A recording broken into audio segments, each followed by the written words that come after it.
DNA replication में देखिए, यहां पर आपको मैंने बताया था ये कंटिन्यूअस स्ट्रैंड और ये बताया था डिसकंटिन्यूअस। मैंने बोला था कंटिन्यूअस स्ट्रैंड की पोलैरिटी 5 to 3 होती है, आपकी बुक में 3 to 5 लिखा था, लेकिन उसको समझिए, थोड़ा सा समझने में समस्या हुई। इसको ध्यान से उसको पढ़िए, क्या लिखा। उसमें लिखा है कि कंटिन्यूअस स्ट्रैंड जिस टेम्पलेट को कॉपी करके बनता है उस टेम्पलेट की पोलैरिटी क्या होती है, 3 to 5 होती है। समझ रहे हैं इस लाइन को?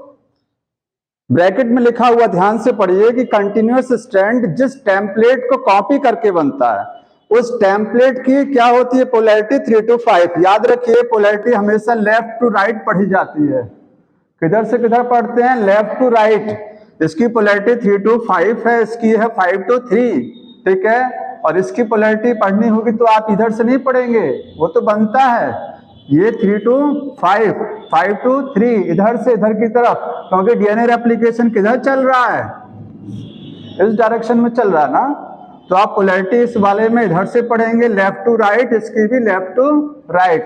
अब लिखा हुआ था कंटिन्यूअस स्ट्रैंड, ये वाला है ना, ये कौन सा डिसकंटिन्यूअस। तो कंटिन्यूअस स्ट्रैंड जिस टेम्पलेट को कॉपी करके बनता है, इसी को तो कॉपी करता है ना, उसकी पोलैरिटी कितनी होती है, 3 to 5। और डिसकंटिन्यूअस स्ट्रैंड कौन सा वाला है, ये वाला। इसको नहीं बोलेंगे, इसको तो कॉपी कर रहा है। इस स्ट्रैंड को क्या बोलते हैं, डिसकंटिन्यूअस, ठीक है। तो डिसकंटिन्यूअस स्ट्रैंड जिस टेम्पलेट को कॉपी करता है उसकी पोलैरिटी 5 to 3। समझ में आ रहा है ना, लेफ्ट टू राइट चलते हैं उसको। तो पूछा जाए कि कंटिन्यूअस की पोलैरिटी कौन सी होती है, तो आप बताएंगे 5 to 3। कंटिन्यूअस की क्या बताएंगे, 5 to 3, डिसकंटिन्यूअस की 3 to 5। लेकिन अगर पूछे टेम्पलेट की बताइए, तो टेम्पलेट की 3 to 5 इसके लिए और इसके लिए 5 to 3। समझ में आ रहा है चीज? तो उसमें दरअसल में जो लिखा हुआ था ना, वो समझने में दिक्कत हो गई इसको। हाँ, मैंने पढ़ लिया, अच्छे तरीके से पढ़ लिया। आप लाइन को पढ़िए, मेरे पास बुक है, मैं पढ़ दे रहा हूं, देखिए पढ़िए लाइन को, क्या लिखा हुआ है। नहीं समझ पा रहे हैं, लाइए ये देखिए, यहां से पढ़िए, डीएनए डिपेंडेंट, पेज नंबर 90, जो भी बुक में है, नई पुरानी जो भी है, मिला डीएनए डिपेंडेंट पॉलीमरेज कैटेलाइज। ये डीएनए पॉलीमरेज का दूसरा नाम है। कैटेलाइज का मतलब कैटेलाइज करता है polymerisation in only one direction. DNA polymerase क्या करता है, एक ही डायरेक्शन में न्यूक्लियोटाइड को जोड़ेगा, एक डायरेक्शन में जोड़ता केवल, ठीक है। यहां तो समझ में आया। That is 5 to 3। इसका मतलब क्या है कि 5 से 3 की तरफ नया डीएनए बनता है। कोई भी डीएनए हो, चाहे डीएनए आपके पास 2 स्ट्रैंड है, इस पर डीएनए 5 to 3, इस पर डीएनए किधर से किधर बनेगा। अरे भाई ये वाला 5 है तो सामने आपके 3 लगेगा ना, तो 3 to 5 तो डीएनए बनेगा नहीं, तो किधर से किधर बनता है, यहां से। ये 5 माना जाता है और ये 3, 5 to 3। ये बोल रहा है नया डीएनए हमेशा 5 to 3 बनता है। यहां तो समझ में आया, ये मैंने आपको लास्ट टाइम बता दिया था ये चीज। अब पढ़िए, this creates some additional complication at the replication fork. क्योंकि 5 to 3 डीएनए बनता है नया, तो रेप्लिकेशन फॉर्क क्या है आपका, ये है Y shape structure. Replication fork पर ये कुछ कॉम्प्लेक्सिटी जनरेट कर देता है। क्या चीज, जो डीएनए 5 to 3 बनता है वो चीज। कॉम्प्लेक्सिटी यही है कि एक साइड में तो डीएनए लगातार बनेगा कंटिन्यूअस, और दूसरी साइड में डीएनए क्या है, डिसकंटिन्यूअस, मतलब टुकड़ों के रूप में बनेगा। क्यों, क्योंकि जब डीएनए सोचिए इतना खुला हुआ है तो इस पर तो बन गया इतना, अब डीएनए और खुलेगा, तो ये देखिए इस तरीके से आएगा। पहले वाले में कोई समस्या नहीं है, इसमें ये पुराना डीएनए बन चुका था, इतनी जगह फिर खाली हो गई ना, तो इस पर फिर से चलेगा ये। अगर ये ऐसा होता कि 3 to 5 भी डीएनए बन जाता तो ये समस्या नहीं आती। अगर 3 to 5 डीएनए बन जाता तो इस पर भी लगातार बनता और इस पर भी 3 से 5 की तरफ बनता चला जाता, कोई समस्या ही नहीं थी। तो ये समस्या क्यों आ रही, क्योंकि डीएनए 5 to 3 बनता है, तो रेप्लिकेशन फॉर्क पर ये कुछ कॉम्प्लेक्सिटी जनरेट करा देता। समझ में आ रहा है? कॉम्प्लेक्सिटी का मतलब यहां यही है। अब पढ़िए वन स्ट्रैंड, देखिए वन स्ट्रैंड, एक strand, the template with polarity 3 to 5। एक स्ट्रैंड क्या है, आगे बोल रहा है, जिसको आप क्या बोलते हैं, कंटिन्यूअस बोलते हैं ना, उसका जो टेम्पलेट है उसकी पोलैरिटी कितनी है, 3 to 5। और समझ में आया होगा, एक स्ट्रैंड जो कंटिन्यूअस बनता है उसके टेम्पलेट की पोलैरिटी कितनी है, 3 to 5 ही तो है। पर इसका टेम्पलेट यही तो हुआ। ये वाला स्ट्रैंड कंटिन्यूअस नहीं होता है, कंटिन्यूअस जो बनता है वो वाला है, ये तो टेम्पलेट है। समझ में आ रहा है ये चीज, ये लीजिए।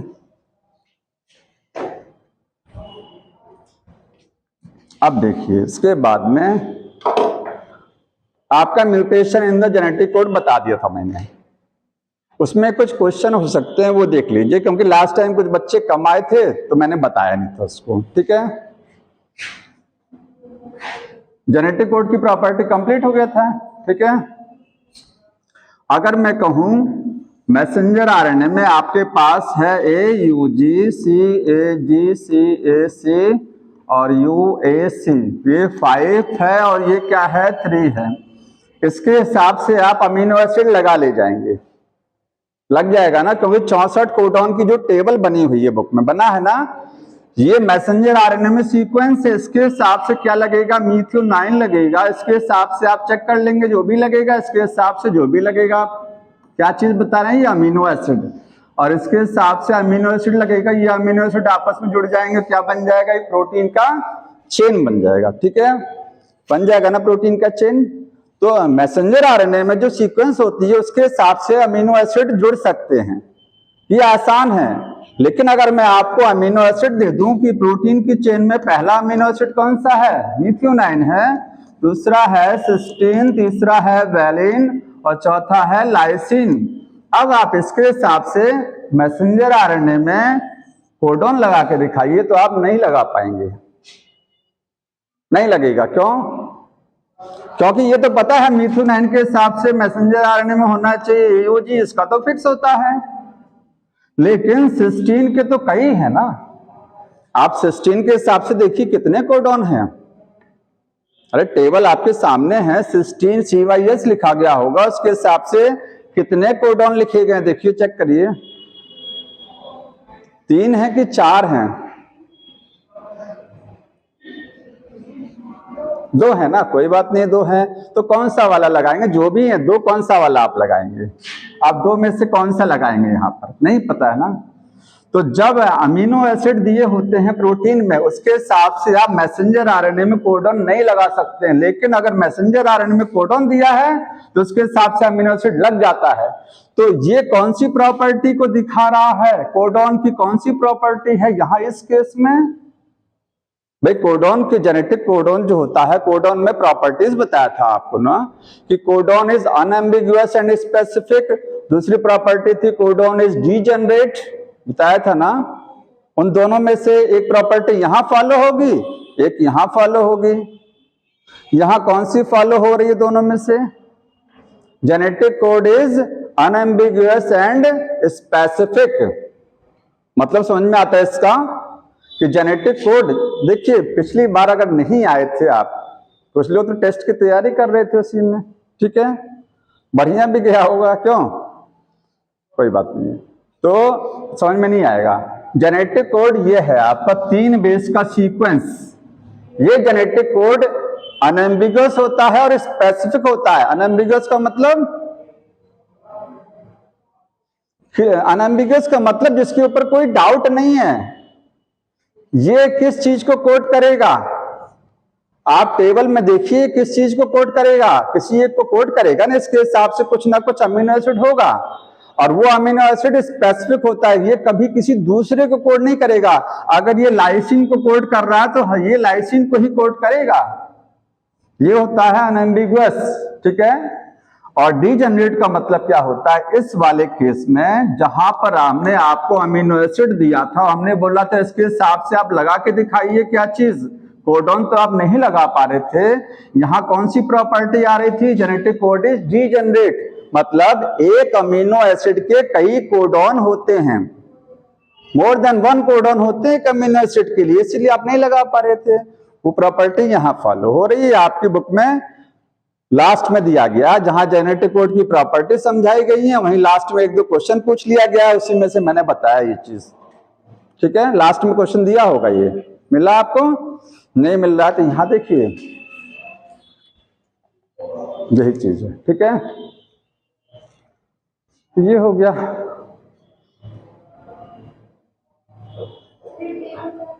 टेबल नहीं, देखिए याद क्या करना है आपको, जो आप टीआरएनए अभी पढ़ेंगे ना, टीआरएनए आपको याद रखना है एयूजी किस चीज को कोड करता है, एयूजी, ये याद रखना है। दो कोडन आपके पास ऐसे हैं जो केवल और केवल एक ही अमीनो एसिड को कोड करते हैं, एक तो आपका एयूजी है और एक और है, टेबल में देखिएगा, जो सिंगल को कोड करेगा, एक ही अमीनो एसिड इसके लिए बना ही है, उसका भी नाम ध्यान रखेंगे, 64 में है। इसके अलावा एक और है जो किसी एक ही कोड अमीनो एसिड को कोड करता है, ठीक, वो याद रखिएगा। इसके बाद में जो टीआरएनए का डायग्राम बना हुआ है ना, जब टीआरएनए पढ़ाएंगे तो उसमें ध्यान रखना है, और कुछ नहीं ध्यान रखना आपको, ठीक, वो कोडॉन रटना नहीं है। अगला जो टॉपिक दिया है वो है mutation in the genetic code, mutation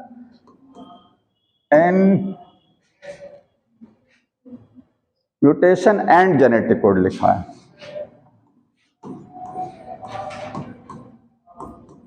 genetic code मैंने समझा दिया है, अब ये बता रहा है इस टॉपिक में कि जेनेटिक कोड में म्यूटेशन कैसे होता है। ठीक है, म्यूटेशन आपको बताया था दो तरीके से होता है, या तो अगर छोटा म्यूटेशन हो रहा तो आप बोलेंगे वो जीन म्यूटेशन है, अगर म्यूटेशन बड़े लेवल पर हो रहा तो क्रोमोसोमल है। समझ में आता है ना, जैसे ये क्रोमोसोम है ना, अगर क्रोमोसोम में होता क्या, एक्चुअली में डीएनए बना है, किस चीज का बना है, ये डीएनए का। डीएनए में क्या होता है, वही होता है ATGC, यही तो सब होता है डीएनए में। ठीक है, तो बहुत सारे ये बेस पेयर लगे होते हैं। अगर म्यूटेशन एक छोटे से खंड में हो रहा है, बहुत छोटे से हिस्से में हो रहा है किसी क्रोमोसोम के, तो आप कहते हैं उसको जीन म्यूटेशन है, मतलब उसमें एक या दो या तीन बेस पेयर गड़बड़ हो सकते हैं अगर तो बहुत छोटे लेवल पर। और अगर म्यूटेशन ऐसा हो रहा है कि बहुत बड़ा हिस्सा ही क्रोमोसोम का डिस्टर्ब हो गया, बड़ा सा हिस्सा, ठीक है, तो या तो क्रोमोसोम की संख्या ही डिस्टर्ब हो जाए, क्रोमोसोम 46 होने चाहिए, 45 हो गए, नंबर ही गड़बड़ा गया क्रोमोसोम का, या क्रोमोसोम का कोई एक आर्म ही टूट के निकल गया कहीं, या कहीं से आकर के एक एक्स्ट्रा हिस्सा जुड़ गया, बड़े लेवल पर हो रहा है, तो होता है क्रोमोसोमल म्यूटेशन बड़े लेवल पर। और अगर छोटा मोटा चेंज हो रहा है, छोटा हल्का फुल्का चेंज, तो वो होता है जेनेटिक म्यूटेशन। इसमें आपको देखना कौन सा है, जेनेटिक वाला। ठीक है, कि जब क्रोमोसोम में या डीएनए में जेनेटिक म्यूटेशन होता है तो उसका जेनेटिक कोड के ऊपर क्या फर्क दिखाई देता है। अच्छा, जेनेटिक कोड होता कहाँ है, डीएनए में होता है कि आरएनए में होता है? जेनेटिक कोड डीएनए में होता है कि आरएनए में होता है, बताइए। जेनेटिक कोड डीएनए में कि आरएनए में है? चलो जी, डीएनए में कैसे आ जाएगा जेनेटिक कोड? जेनेटिक कोड हमेशा आरएनए में होता है, ध्यान रखिएगा, मैसेंजर आरएनए में। ठीक है, जो आपका डीएनए में है, डीएनए में तो बेस पेयर आपके लगे हुए हैं, क्या लगे हुए हैं, बेस पेयर। मैसेंजर आरएनए में जो सीक्वेंस आती है 3 बेस की, ये वाली, ठीक है, इसी को तो रीड किया जाता है, यही जेनेटिक कोड है। समझ में आ रहा है? तो मैसेंजर आरएनए में जो जेनेटिक कोड है, अगर डीएनए में कोई चेंज होता है तो आरएनए में क्या फर्क दिखाई देगा, उसको समझना है यहां पर कि आरएनए में क्या फर्क दिखाई देगा। ठीक है, देखिए म्यूटेशन में छोटा वाला स्केल समझा रहे हैं, जेनेटिक वाला कौन सा वाला, जेनेटिक म्यूटेशन अगर होता है, जीन म्यूटेशन, ठीक है, कौन सा वाला, जीन म्यूटेशन अगर हो रहा है, तो जीन म्यूटेशन भी कई टाइप का है, एडिशन भी हो सकता है और डिलीशन भी हो सकता है और सब्स्टिट्यूशन भी हो सकता है। ठीक है, एडिशन, डिलीशन और सब्स्टिट्यूशन जानते हैं सब ना।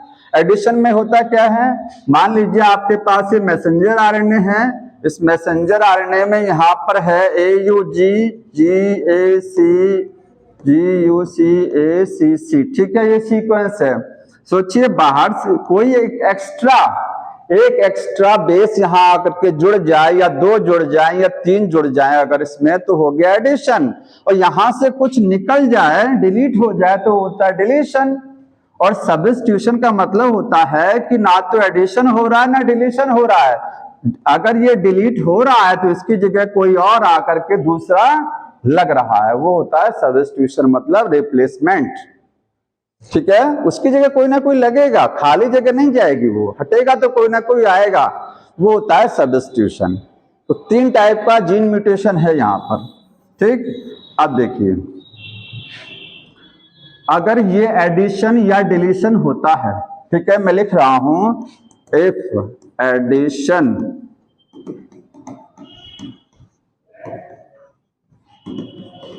अगर एडिशन या डिलीशन है, ठीक है, देन रीडिंग फ्रेम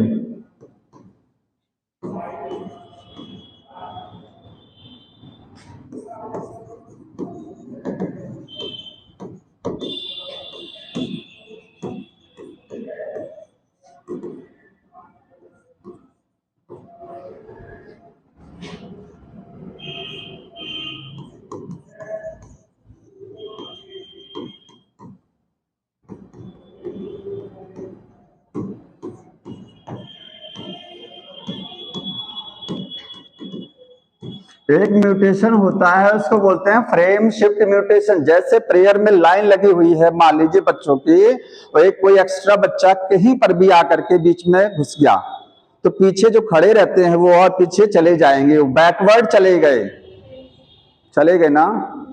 और अगर लाइन में से कोई एक निकल गया तो पीछे वाले आगे आ जाएंगे खिसक करके, तो होता है फॉरवर्ड।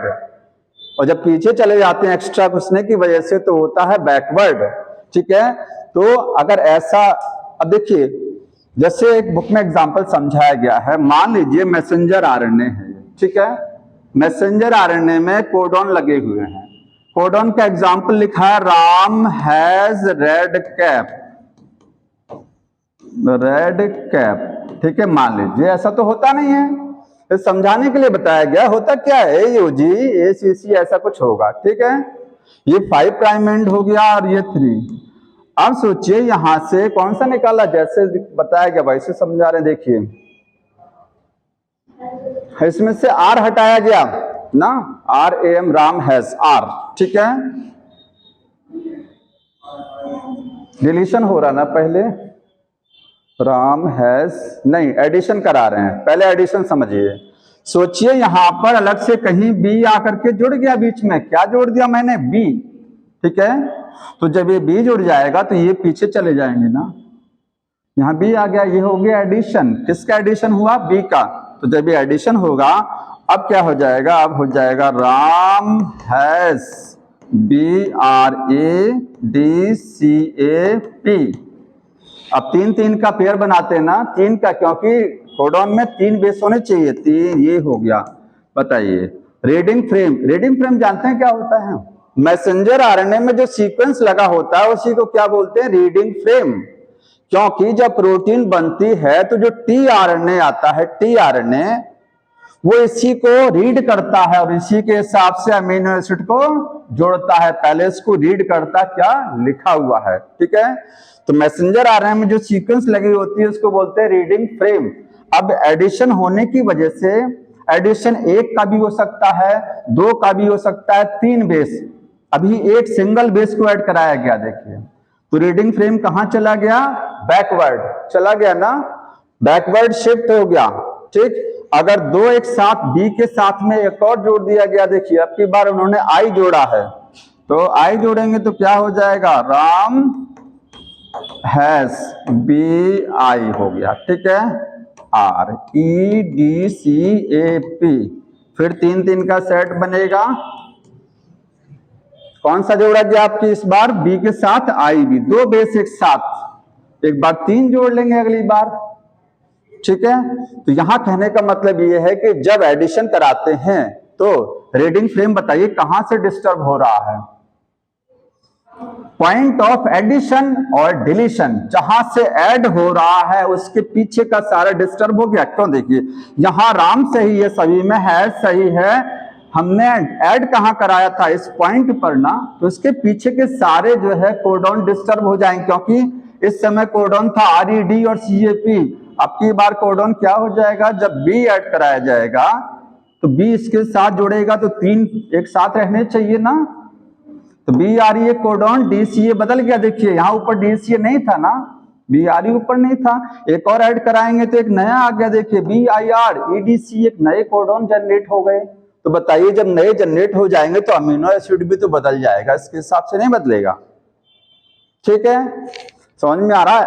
ऐसे ही डिलीशन कराएंगे, ये एडिशन था, डिलीशन में मान लीजिए R को यहां से निकाला जाएगा तो ED किसके साथ आ जाएगा? S के साथ आ जाएगा। फिर सॉरी राम हैज, ठीक है, इसको हटा दीजिएगा आप, EDC इसके साथ पढ़ा जाएगा C के साथ में। आप ED किसके साथ पढ़ा जाएगा? C के साथ में। ठीक है, तो एक या दो बेस को अगर ऐड करते हैं या डिलीट करते हैं तो रीडिंग फ्रेम फॉरवर्ड या बैकवर्ड शिफ्ट हो जाता है, और जिस पॉइंट पर ऐड होगा उसके पीछे वाले कोडॉन क्या हो जाएंगे? चेंज हो जाएंगे और प्रोटीन थोड़ी डिस्टर्ब बन जाएगी। लेकिन अगर 3 बेस को एक साथ ऐड किया जाता है, ये लास्ट लाइन बुक में लिखा गया, इसी पेज में सबसे लास्ट लाइन पढ़ेंगे आप, कि अगर 3 या 3 का मल्टीपल मतलब 6 या 9, 3 और मल्टीपल ऑफ 3, मैं इसको समझा रहा हूं। देखिए इतना आपको समझ में आ गया ना? फॉरवर्ड बैकवर्ड एडिशन कराएंगे तो पीछे जाएगा, बैकवर्ड जाएगा। ये इधर फॉरवर्ड नहीं है, आप कहेंगे ये फॉरवर्ड नहीं, फॉरवर्ड तो ये 5 प्राइम एंड ये होता है ना, मैसेंजर RNA का 5 नंबर एंड ये होता है। तो 5 प्रोटीन बनना इधर से चालू होती है। आप जानते होंगे प्रोटीन किधर से बनती है? इधर से। ठीक है, तो ये बैकवर्ड जा रहा है, ये पीछे जा रहे हैं, और जब डिलीट कराया जाएगा तो खिसक करके सब आगे भागेंगे। ठीक है, ये चीज है। अगर 3 को एक साथ डिलीट या ऐड कराया जाएगा तो क्या होगा? देखिए जैसे राम हैज रेड कैप, अब सोचिए इसमें से पूरा रेड ही हटा दिया गया, 3 एक साथ डिलीट कर दिया गया, तो इसमें कोई समस्या नहीं, ये तो एस सच रहेगा, ये एस सच रहेगा, ये भी एस सच रहेगा, समस्या ये हट गया बस। तो एक अमीनो एसिड नहीं लगेगा, तो ज्यादा जो प्रोटीन बनेगी बहुत ज्यादा डिस्टर्ब नहीं बनेगी, समझ रहे हैं ना? क्योंकि जब एक को हटाया गया था तो पीछे वाले सारे कोडॉन डिस्टर्ब हो गए थे, लेकिन जब पूरा सेट ही हटाया जा रहा है तो पीछे वाले तो एस सच बने हुए हैं ना, पीछे वाले में कोई बदलाव नहीं आ रहा, तो एक ही अमीनो एसिड तो गलत लगेगा। अगर आप सोचिए 2 को एक साथ डिलीट कर देंगे तो 2 हट जाएंगे यहां से और ये आगे आ जाएगा खिसक करके। ठीक है, तो 2 अमीनो एसिड नहीं लगेंगे, गलत नहीं लगेंगे, वो लगेंगे ही नहीं। ठीक है, वो लगेंगे ही नहीं। और ऐसे ही सोचिए इसमें बीच में किसी की एंट्री करा दी जाती है, अगर मान लीजिए CRE कोडॉन है, 3 का एक साथ एंट्री हो रहा है, यहां रख दिया गया, ये सब पीछे चले जाएंगे, तो एक एक्स्ट्रा इसके हिसाब से एक अमीनो एसिड एक एक्स्ट्रा लग जाएगा, बाकी ये तो पुराने वाले रहेंगे। तो 3 बेस मतलब पूरा एक कोडॉन, या 3 का मल्टीपल मतलब एक से ज्यादा कोडॉन को अगर ऐड कराया जाता है, डिलीट कराया जाता है, तो रीडिंग फ्रेम पर बहुत ज्यादा फर्क नहीं पड़ता है, क्योंकि पीछे वाले सब सही रहते हैं, पूरा सेट निकलता फिर वहां से ना।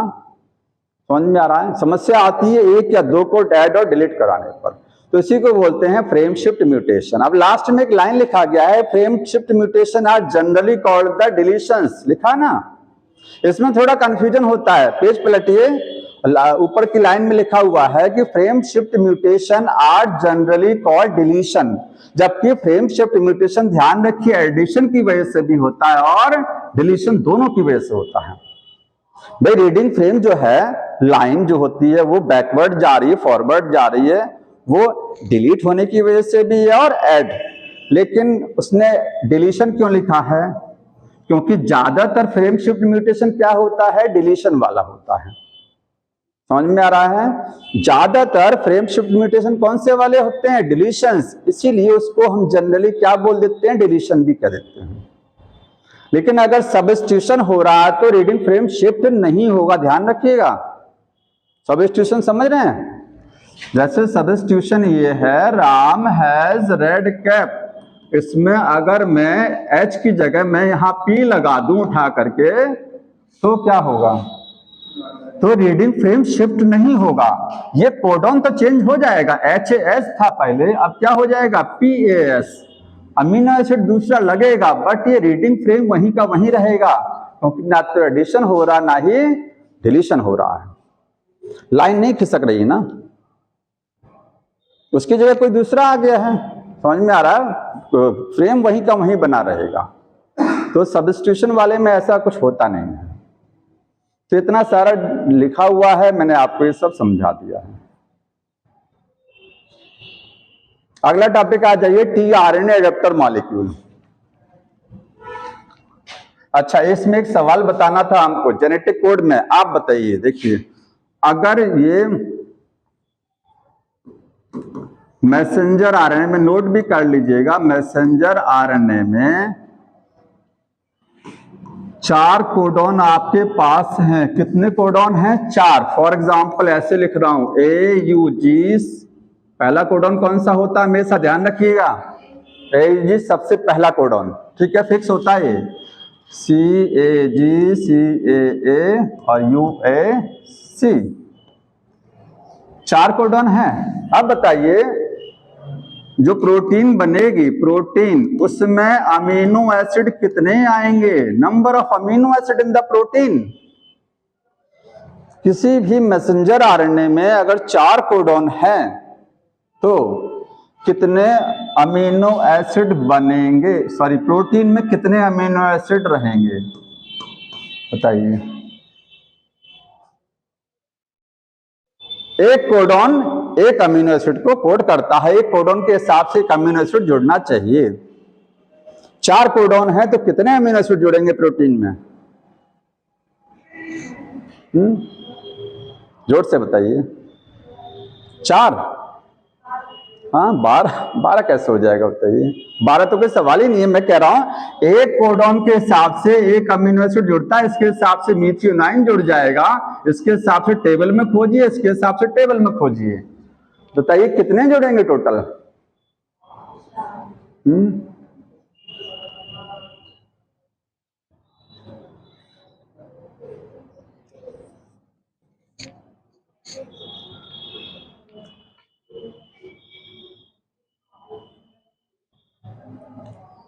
नहीं पता किसी को? हाँ, कैसे 3 बताइए?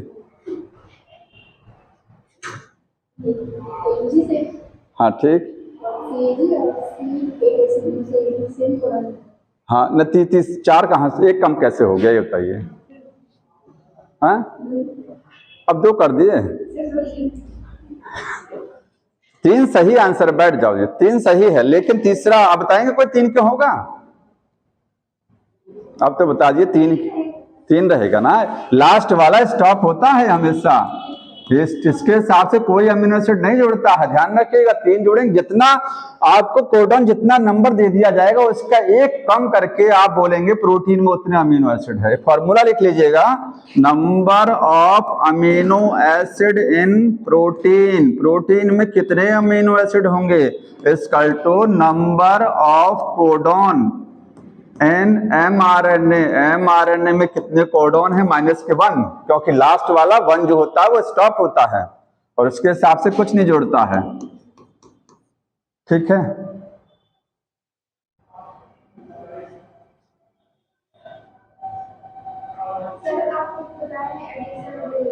हाँ,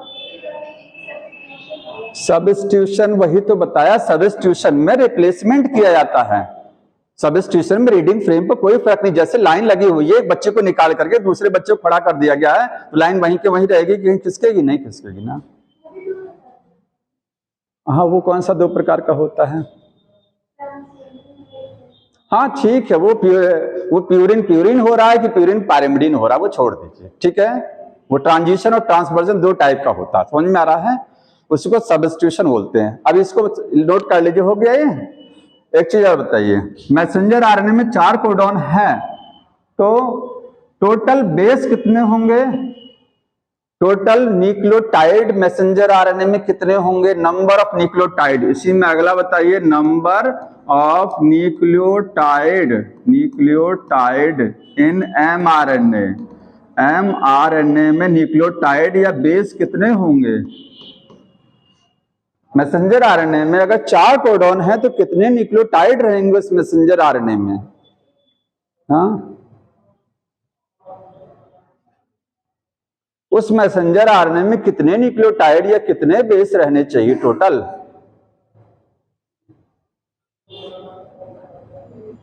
गणित फेल हो जाता है यहीं पर ना, बहुत मैथमेटिक्स लोग लगाते हैं, ये इसमें कुछ चाहिए नहीं है ऐसा लगाने वाला, सोचने वाला।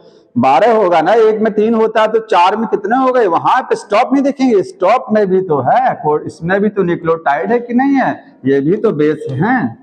तो 4 × 3, क्योंकि एक में 3 रहता है तो 4 है टोटल कोडॉन, मल्टीप्लाई 3 12 आ जाएगा। अच्छा, अगर पूछे कि डीएनए में कितने न्यूक्लियोटाइड रहेंगे इसके, तो आप डबल करेंगे, ध्यान रखिएगा।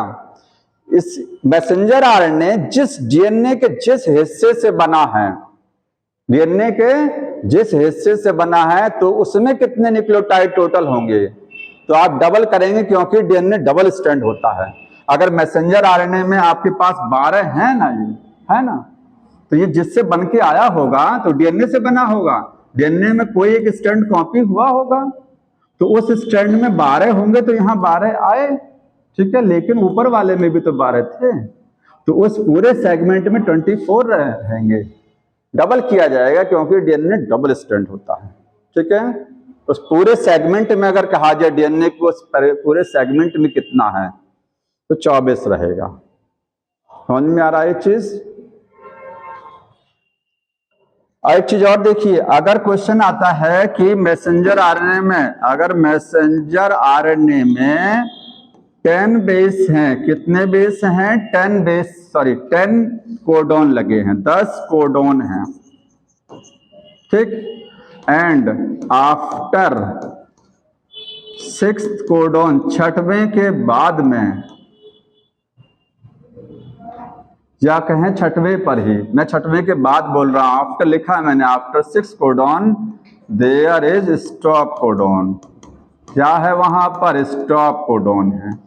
तो बताइए प्रोटीन में कितने अमीनो एसिड रहेंगे, इन प्रोटीन अमीनो एसिड कितने रहने चाहिए, और टोटल बेस इन एमआरएनए, इस एमआरएनए में टोटल बेस या न्यूक्लियोटाइड कितने रहने चाहिए। 6वें के बाद में स्टॉप कोडॉन लगा है, तो 6 रहने चाहिए, कुछ 6 तक तो सही है सब कुछ, 6 के बाद 7th स्टॉप हो गया, स्टॉप के बाद में चाहे जो कुछ लगा हो, देखिए ये लगा है 1, यहाँ 6 तक तो सही है, 6 के बाद 7th 8th 9th 10th, 7 क्या है, स्टॉप है ना। इसके बाद जब स्टॉप है तो प्रोटीन बनना इसी से तो बंद हो जाएगी, आगे से कोई मतलब ही नहीं है, तो 6 तक बनेगा प्रोटीन, इसको कोट करके, तो 6 रहेगा टोटल अमीनो एसिड। अगर कहता ये कि 6 कोडॉन ही स्टॉप है, 6वां ही स्टॉप है, तो आप 5 तक दिखाएंगे कि 5 तक जो है 5 ही जुड़ेंगे बस, ठीक है। लेकिन ये अगर कहा जाए कि बेस कितने हैं टोटल इसमें, तो 10 थे। अभी आप यहां नहीं देखेंगे स्टॉप कहां तक, इससे मतलब नहीं है, टोटल 10 हैं, मैसेंजर आने में 10 कोडॉन है, तो कितने हो गए 30, ठीक है, वो 30 हो जाएगा बेस टोटल, क्योंकि ये सब भी तो बेस हैं, भले स्टॉप के बाद वाले लगे हैं। समझ में आ रहा है।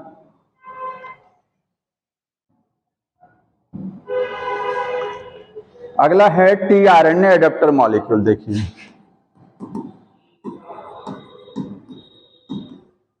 टीआरएनए पहले समझिए, इसके एडेप्टर तो बता देते हैं क्या है। टीआरएनए क्या बोलते हैं इसको, ट्रांसफर आरएनए, ट्रांसफर आरएनए। अभी इसका सब नाम बताएंगे, ट्रांसफर क्यों बोलते हैं इसको, बोलते हैं सॉल्युबल आरएनए, अडेप्टर मॉलिक्यूल, और एक नाम है इसका ट्रांसलेटर मॉलिक्यूल, या ट्रांसलेटर आरएनए भी कह सकते हैं, या ट्रांसलेटर मॉलिक्यूल, क्योंकि आरएनए है क्या, वो मॉलिक्यूल ही तो है, बायोमॉलिक्यूल है, ठीक है। ट्रांसलेटर आरएनए भी कहेंगे, इतने नाम है इसके। ट्रांसफर आरएनए क्या करता है ये? अगर कहा जाए सेल में सबसे ज्यादा आरएनए कौन सा देखने को मिलता है, तो वह आरआरएनए। आरआरएनए चूंकि राइबोसोम के अंदर होता है, राइबोसोम की संख्या बहुत ज्यादा होती है, सबसे ज्यादा आरएनए आरआरएनए होते हैं। उसके बाद किसका नंबर आता है? टीआरएनए, ठीक है। और सबसे छोटा आरएनए भी है, ये है स्मॉलेस्ट आरएनए, सबसे छोटा आरएनए है ये। सबसे बड़ा आरएनए लॉन्गेस्ट कौन सा होता है? एमआरएनए, ठीक। इसमें 73 से लेकर के 93 आप बोलेंगे, बेस पेयर नहीं कहेंगे, न्यूक्लियोटाइड या बेस, न्यूक्लियोटाइड्स बोलेंगे या फिर बेस रहते हैं, ठीक है। सबसे छोटा है क्योंकि इसमें नंबर ऑफ बेस बहुत कम होते हैं। और ट्रांसफर क्यों बोलते हैं? क्योंकि ये टीआरएनए, जैसे प्रोटीन सिंथेसिस सबने थोड़ा बहुत पढ़ रखा है ना, प्रोटीन सिंथेसिस समझिए जैसे ट्रेन आती है, प्लेटफॉर्म पर रेलगाड़ी आया, कुली लोग क्या करते हैं, जो सामान वामान लेकर के खड़े हो जाते हैं, तो उसको ऐसे करके समझ लीजिए। अभी हम प्रोटीन सिंथेसिस के बाद आना है, तो वहां पर ये चीज समझेंगे। टीआरएनए इतना जान लीजिए, ये करता क्या है? ट्रांसफर करता है। क्या चीज करेगा? ट्रांसफर करेगा अमीनो एसिड को। अमीनो एसिड को ट्रांसफर करता, कहां करता है? मैसेंजर आरएनए के ऊपर, ठीक है। तो एमआरएनए। सॉल्युबल आरएनए क्यों बोलते हैं? क्योंकि ये सॉल्युबिलिटी इसकी बहुत ज्यादा है, 1 NaCl में ये सॉल्युबल होता है, ठीक है। तो लिख लेंगे सॉल्युबल N1M NaCl, ठीक। एडाप्टर क्यों बोलते हैं?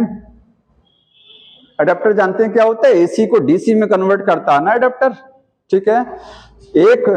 मतलब एक इंफॉर्मेशन को, जैसे अगर कोई इंग्लिश बोल रहा है तो उसको हिंदी में कन्वर्ट कर रहा है, कोई हिंदी को इंग्लिश में, ऐसे एसी को डीसी में बदला जा रहा है, एक फॉर्म को दूसरी फॉर्म में कन्वर्ट किया जा रहा है।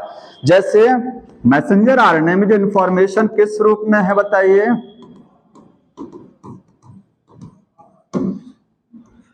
ये मैसेंजर आरएनए में जो सीक्रेट कोड है वो किस रूप में है? कोडॉन के रूप में कि नहीं है ना? एक सीक्रेट कोड लगा, इसी के हिसाब से प्रोटीन बनेगी, वो कोडॉन के रूप में है। कोडॉन क्या है? बेस है, न्यूक्लियोटाइड है। तो कोडॉन को या न्यूक्लियोटाइड या बेस को किस रूप में चेंज करना हमको? Amino acid. इसके हिसाब से मिथ्योनाइन, इसके हिसाब से कुछ और, इसके हिसाब से कुछ और लगना चाहिए। तो जो इंफॉर्मेशन, जो जेनेटिक इंफॉर्मेशन मैसेंजर आरएनए में कोडॉन के रूप में थी, टीआरएनए क्या करता है? इसी इंफॉर्मेशन को के हिसाब से अमीनो एसिड को जोड़ेगा। मतलब इंफॉर्मेशन को किस रूप में कन्वर्ट कर दिया? अमीनो एसिड के रूप में। इंफॉर्मेशन यहां किस रूप में थी? कोडॉन के रूप में थी। टीआरएनए उसके हिसाब से अमीनो एसिड जोड़ा, तो इंफॉर्मेशन किस रूप में बदल गई? अब वो अमीनो एसिड का रूप धारण कर ली, ठीक है। तो इंफॉर्मेशन एक फॉर्म से दूसरी फॉर्म में कन्वर्ट हो रही है, इसलिए इसको बोलते हैं एडाप्टर, क्योंकि एडाप्टर भी एसी को डीसी में बदलता है, अडॉप्ट कराता है, ठीक है। इंफॉर्मेशन को चेंज करता है, इसका मतलब लिख लीजिएगा, ये चेंज करता है जेनेटिक इंफॉर्मेशन, जेनेटिक इंफॉर्मेशन को चेंज कर देगा, ठीक है। टू फ्रॉम कोडॉन, कोडॉन से कहां बदलेगा? टू अमीनो एसिड, कोडॉन से अमीनो एसिड में कन्वर्ट कर देगा। और ट्रांसलेटर वही चीज है। ट्रांसलेटर क्या होते हैं? जो एक लैंग्वेज को दूसरी लैंग्वेज में कन्वर्ट करते हैं। ये कोड है, ये कोड किस रूप भाषा में लिखा गया है? लेटर की भाषा में है ना ये, ठीक है, अल्फाबेट की लैंग्वेज है ना। तो इसको टीआरएनए क्या करेगा? इसको रीड करेगा और इसको कन्वर्ट करा देगा अमीनो एसिड के रूप में। तो ट्रांसलेट करा रहा है इंफॉर्मेशन को, इसलिए बोलते हैं ट्रांसलेटर आरएनए। तो एडाप्टर और ट्रांसलेटर लगभग एक ही चीज है। किसने डिस्कवर किया था टीआरएनए को? तो फ्रांसिस क्रिक या क्रिक ने, इन्होंने डिस्कवर्ड किया था, ठीक है। अब एक चीज और जानिए, टीआरएनए डिस्कवर्ड पहले कर लिया गया था, लेकिन इसका जो काम है कि एडाप्टर की तरीके से काम करता है, ये सूचनाओं को एक दूसरे रूप में बदलता है। ये जानकारी कब प्राप्त हुई? जब जेनेटिक कोड खोजा गया। ये लाइन आपके सबसे लास्ट लाइन इस पैराग्राफ की है, जो पहला पैराग्राफ लिखा मिलेगा आपको, उसमें एक लास्ट लाइन पढ़ेंगे, लिखा है कि मैं यहां लिख दे रहा हूं रोल ऑफ टीआरएनए। अगर देखा जाए तो टीआरएनए का काम क्या है? इंफॉर्मेशन को चेंज करना, ठीक है। तो टीआरएनए का जो रोल है एज एडाप्टर, किसकी तरीके से? एडाप्टर की तरीके से वो डिस्कवर्ड किया गया था, डिस्कवर्ड आफ्टर जेनेटिक कोड। जब जेनेटिक कोड खोजा गया उसके बाद में ये नहीं कहेंगे कि जेनेटिक कोड खोजा गया तो उसके बाद में टीआरएनए खोजा गया, नहीं, टीआरएनए को पहले डिस्कवर किया गया था, लेकिन इसका जो काम है वो पता कब लगा? जब जेनेटिक कोड खोजा गया, भाई सीक्रेट कोड पता लगा तो उसके हिसाब से जाना गया कि ये करता क्या है, ठीक है। तो रोल इसका बाद में पता लगा जब जेनेटिक कोड की डिस्कवरी हुई उस समय।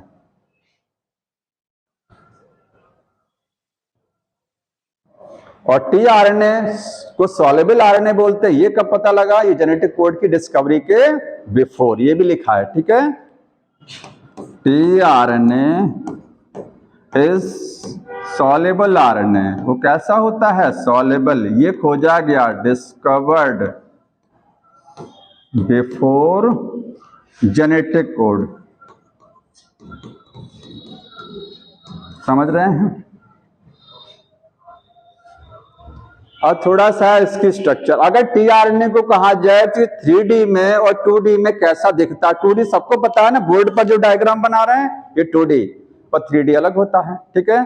तो अगर ये कहेंगे आप 3D में, इन 3D 3 डायमेंशनल में टीआरएनए की जो स्ट्रक्चर आती है वो इन्वर्टेड एल आती है। इन्वर्टेड एल ऐसे होता है, ये देखिए, ये एल है ना, उल्टा एल कर दिया गया है, ये ऐसा होता है टीआरएनए। इन्वर्टेड एल 3D में दिखता है, ठीक है। तो इन 3D इसकी जो शेप होती है वो क्या है? Inverted L. ये एल सीधा बनाएंगे क्योंकि पहले इन्वर्टेड लिख दिया गया है, इन्वर्टेड लिखा हुआ तो इस एल को इन्वर्ट नहीं करेंगे, पूरे का मतलब रहेगा तो इन्वर्टेड एल ऐसे बना देंगे, लेकिन चूंकि लिख दिया गया तो एल सीधा बनेगा, ठीक है, इन्वर्टेड एल। और आपका 2D में कैसा दिखेगा? इन 2D में आपको क्लोवर लीफ की तरीके से, क्लोवर जानते हैं जो बरसीम होती है, उसकी जो पत्ती होती है उसकी पत्ती में लीफलेट होती हैं, लीफ के अंदर क्या होता है? लीफलेट। तो बरसीम की पत्ती कुछ ऐसे दिखती है, ऐसे दिखता है ना, ठीक है, नीचे छोटा सा डंडी होता है ऐसे ही। तो ऐसे टीआरएनए 2D में दिखता है। आपको बुक में जो डायग्राम बना है वो 2D वाला डायग्राम बना है, 2 डायमेंशनल पेपर पे बनाते हैं ना, ऐसा दिखता है। क्लोवर का मतलब होता है, इंडिया में उसको बरसीम बोलते हैं, और दरअसल मिस्र कंट्री में क्या होता है? क्लोवर बोलते हैं। इस प्लांट को क्या बोलते हैं? क्लोवर प्लांट, ठीक है। तो इन 2D में क्या दिखेगा? क्लोवर लीफ स्ट्रक्चर दिखाई देगी।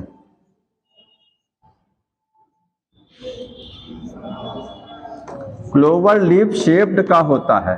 टीआरएनए की शेप कैसी रहेगी? Clover leaf. इसलिए ये जो मॉडल है आपकी बुक में दिया है, ये क्लोवर लीफ मॉडल समझाया गया है, ठीक है।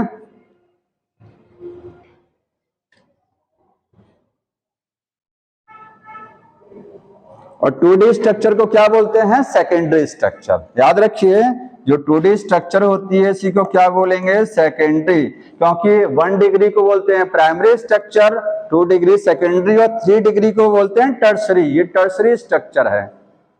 अच्छा, टीआरएनए 1 डिग्री में भी हो सकता है क्या? 1 डिग्री समझते हैं? ये जो टीआरएनए बना है ना, इसको पूरा खींच के खोल दिया जाए तो सीधी जब लाइन आ जाएगी तो 1 डिग्री हो जाएगी। 1 डिग्री हमेशा ये है, ठीक। जैसे प्रोटीन में पढ़ाते हैं ना, 1 डिग्री प्रोटीन और प्राइमरी प्रोटीन, सेकेंडरी, टर्सरी, वो सब होता है। अब थोड़ा सा इसके मॉडल को समझ लीजिए, क्या क्या होता है टीआरएनए में, स्ट्रक्चर समझना है। और ये स्ट्रक्चर कौन सी है? ये सेकेंडरी स्ट्रक्चर है। सेकेंडरी मतलब क्लोवर लीफ मॉडल समझना है। Clover leaf model. देखिए वो क्लोव जो होता है ना, क्लोव लॉन्ग होती है, क्लोव अलग चीज है, क्लोवर अलग चीज होता है, ठीक है।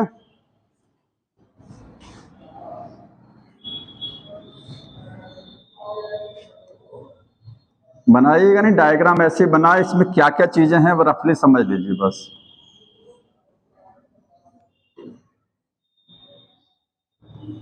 ये चीज नोट कर लेना जो मैं लिख रहा हूं, CCA यहाँ पर लिखेंगे OH, ये बुक में नहीं बना है, इसको CA फिक्स होता है। यहाँ पर लिखेंगे 5P, ये 5 प्राइमेंड फॉस्फेट, और ये 3 प्राइमेंड OH है, ठीक है। ये है एंटीकोडॉन आर्म, एंटीकोडॉन आर्म, या इसी को बोलेंगे लूप। ये है DHU लूप, TC लूप, ठीक है। यहाँ पर बेस पेयरिंग रहेगा और एक रहेगा वेरिएबल आर्म। ऐसी डायग्राम बना, केवल बढ़ा लीजिए बुक में ये चीज, इसको बढ़ा लीजिए। यहाँ 5-P लिखिए, CCA, इसके ऊपर 3-OH, बाकी सब लिखा है, इस पर DHU लूप। अगर नहीं लिखा हो गया बढ़ा लीजिए उस पर, ठीक है। आप समझ लीजिए क्या है इसमें, हो गया इतना। अब इसकी थ्योरी जानिए। देखिए जो tRNA है, इसमें 73 से लेकर के 93 न्यूक्लियोटाइड होंगे, 93 न्यूक्लियोटाइड।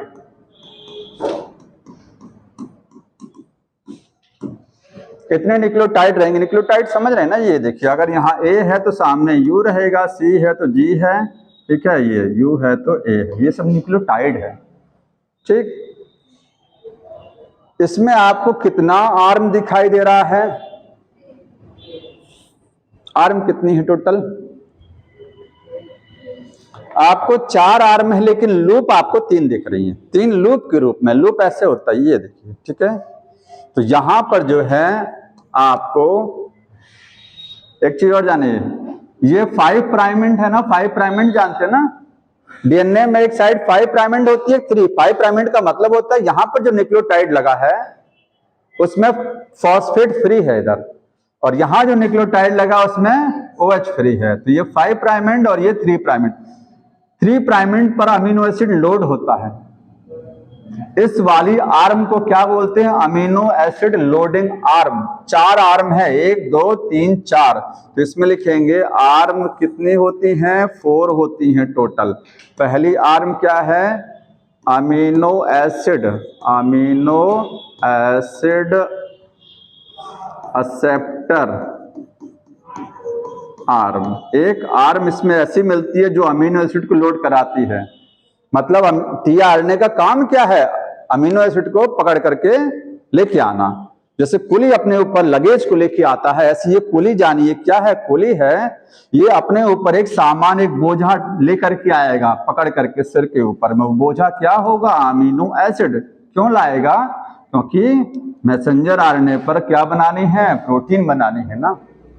तो मैसेंजर आरएनए में जो सीक्रेट कोड लगा हुआ है, अगर सीक्रेट कोड क्या है? AUG लगा हुआ है, तो इसके हिसाब से कौन सा अमीनो एसिड लेके आना है? इसको मीथियोनाइन लाना है। कौन सा लाना है? मीथियोनाइन।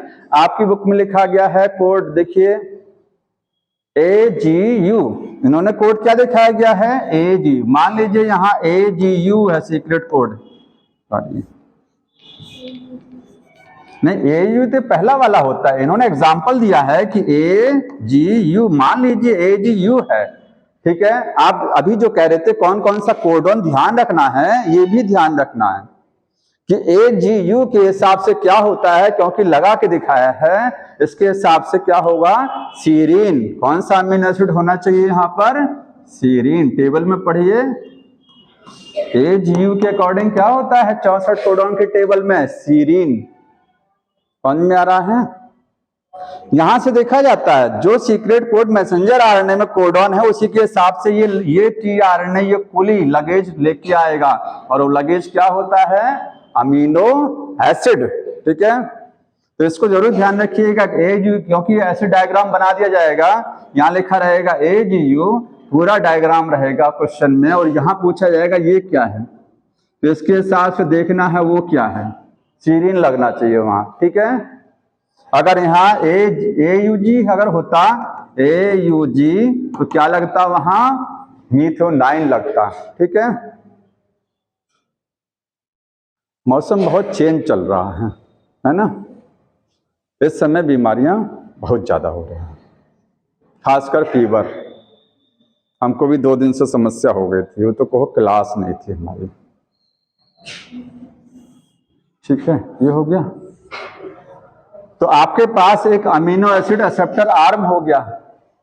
अब यहां पर अमीनो एसिड एक्सेप्ट कहां होगा? 3 नंबर जो एंड है इसका, एक 5 प्राइम एंड है और एक 3 प्राइम एंड। 3 प्राइम एंड पर एक सीक्वेंस होती है CCA, याद रखिएगा CCA टर्मिनस है, इसी पर अमीनो एसिड लोड होता है। ठीक है, तो यहां पर अमीनो एसिड एक्सेप्टर आर्म में नोट कर लीजिएगा क्या चीज है यहां पर, आर्म। अमीनो एसिड अटैच करेगा, attach eight 3 prime and OH CCA terminus. ठीक है, एक साइड में 5 प्राइम एंड 5 फॉस्फेट होगा और 3 प्राइम एंड जो OH रहता है उस पर CCA एंड बहुत फिक्स रहता है, ये सारे tRNA में।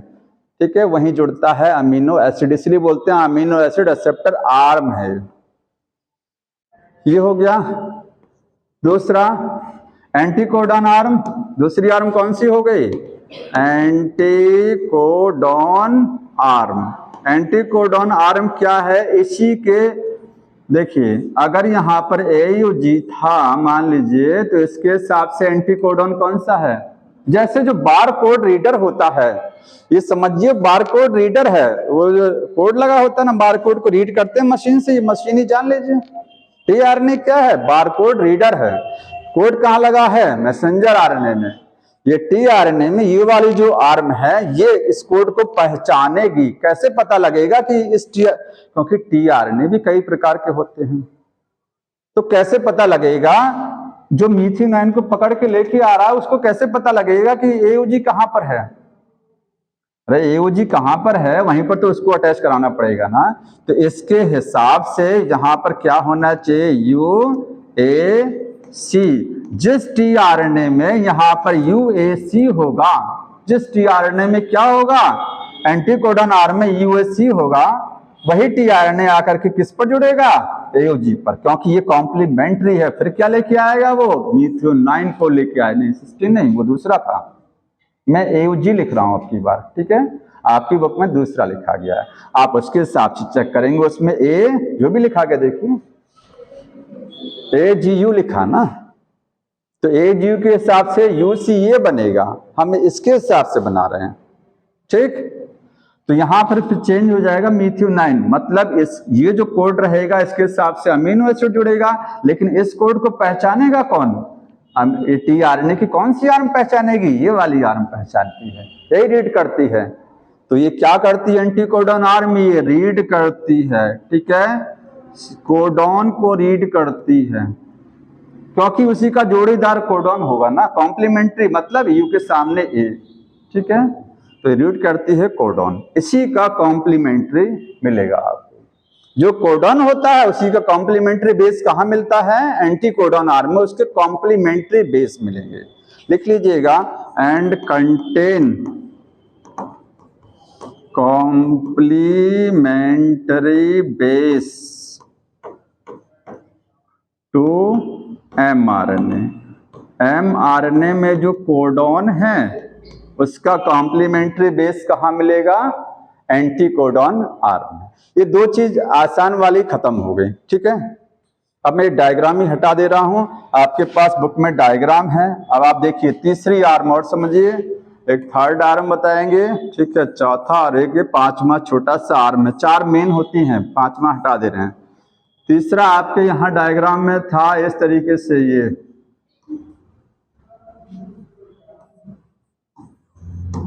ये था मैंने DHU और ये था TCC। इसको समझिए क्या होता है?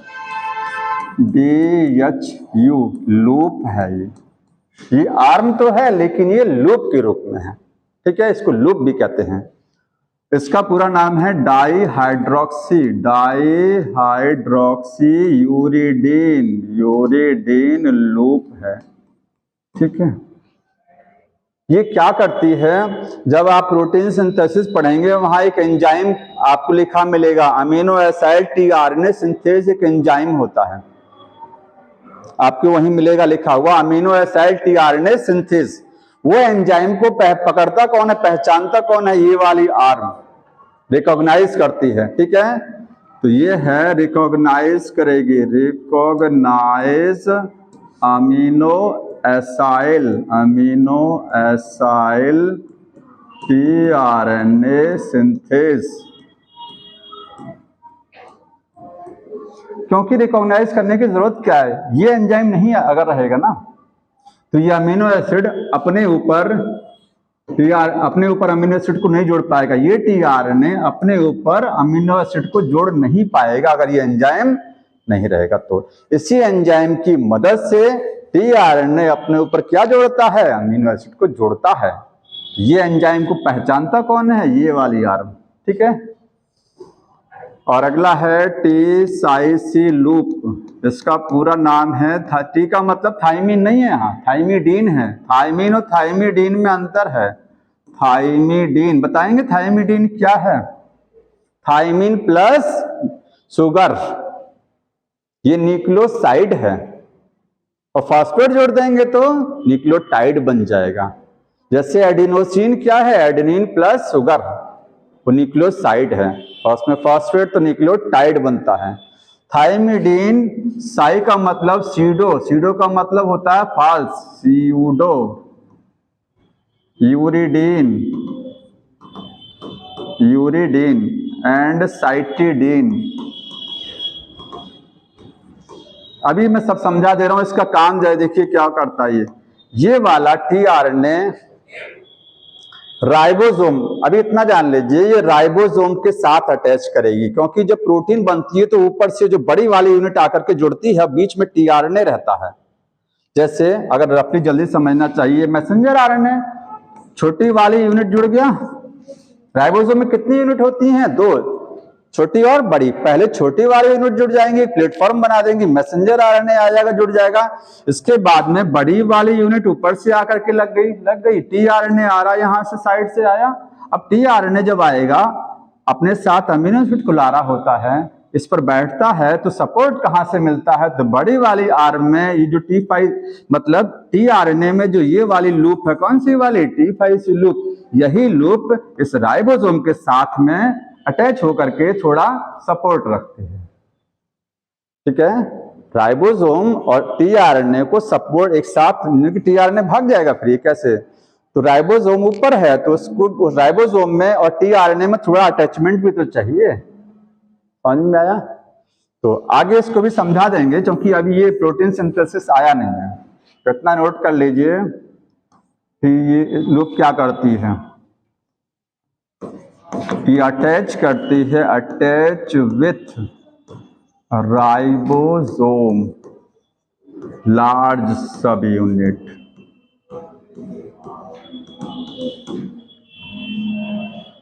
ठीक है, राइबोसोम की बड़ी वाली यूनिट के साथ ही अटैच होगी, मतलब इसमें बाइंडिंग साइट लगा हुआ है। अब कुछ जानकारी और, ठीक है, इसके बारे में, टीआरएनए के बारे में कुछ पॉइंट नोट कर लीजिए। देखिए, टीआरएनए में एक वेरिएबल आर्म दिख रही है आपको, एक आर्म है जो क्या है, छोटी सी आर्म है। मेन 4 आर्म होती हैं और 3 लूप होते हैं। लूप कितने हैं, 3 है, ये लूप नहीं है, लूप है 3। आर्म कितनी है, 4, और एक एक्स्ट्रा आर्म होती है जो सभी में नहीं देखने को मिलती है। अगर सभी में होती तो 5 बोलते। ये वेरिएबल आर्म है, वेरिएबल। अब इसको वेरिएबल क्यों बोलते हैं वो समझ लीजिए। तो लास्ट में है एक वेरिएबल आर्म। वेरिएबल आर्म देखिए, इसमें जैसे पहले तो ये जान लीजिए,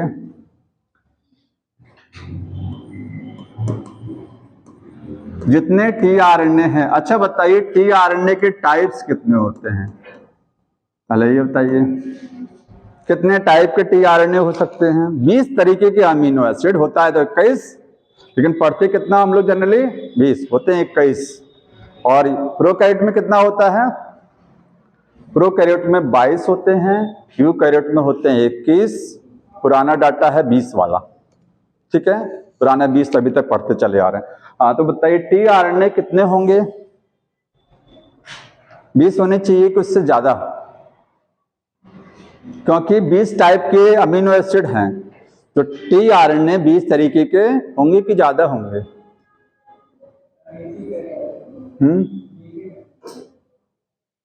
अच्छा ऐसे देखिए, जैसे यहां पर AUG है, इसके हिसाब से तो जो टीआरएनए आएगा वो अपने साथ क्या लेके आएगा? मीथ्योनाइन को लेके आएगा ना। अगर AUG लगा है सीक्रेट कोड, तो टीआरएनए क्या लेके आएगा? मीथ्योनाइन को लाएगा।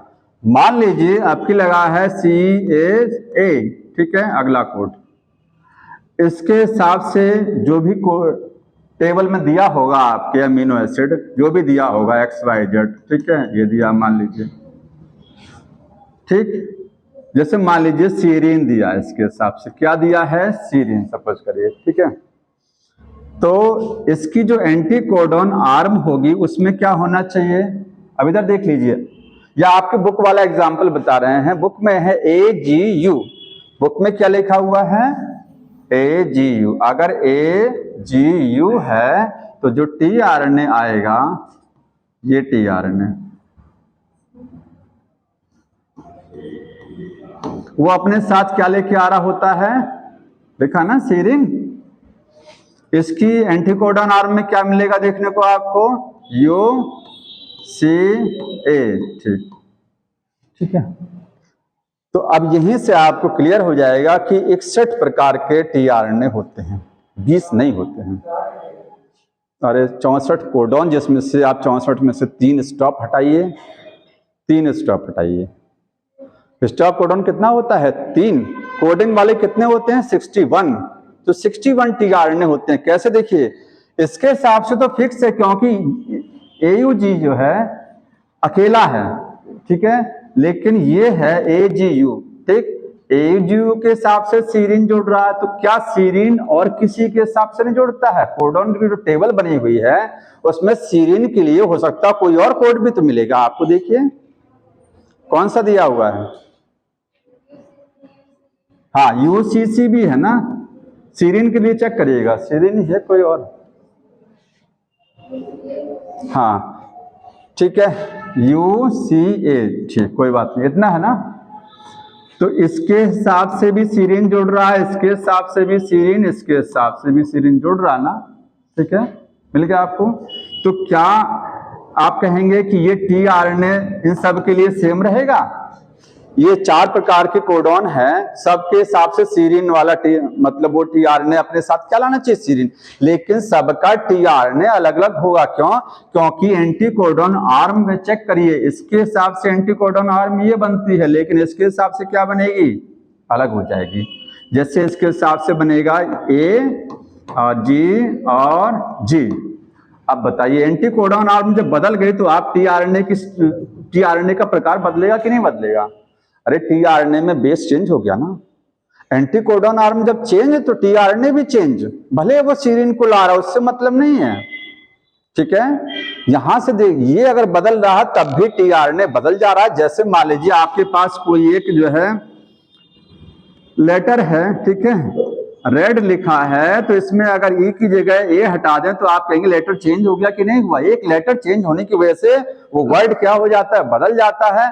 ऐसे इसमें 3 लेटर चेंज हो रहे हैं, तो ये टीआरएनए की सीक्वेंस चेंज हो गई नहीं हुई? तो टीआरएनए बदल गया। टोटल 61 टाइप के टीआरएनए होते हैं, ठीक है, भले 20 अमीनो एसिड हैं। तो टीआरएनए के टाइप होते हैं 61 टाइप्स।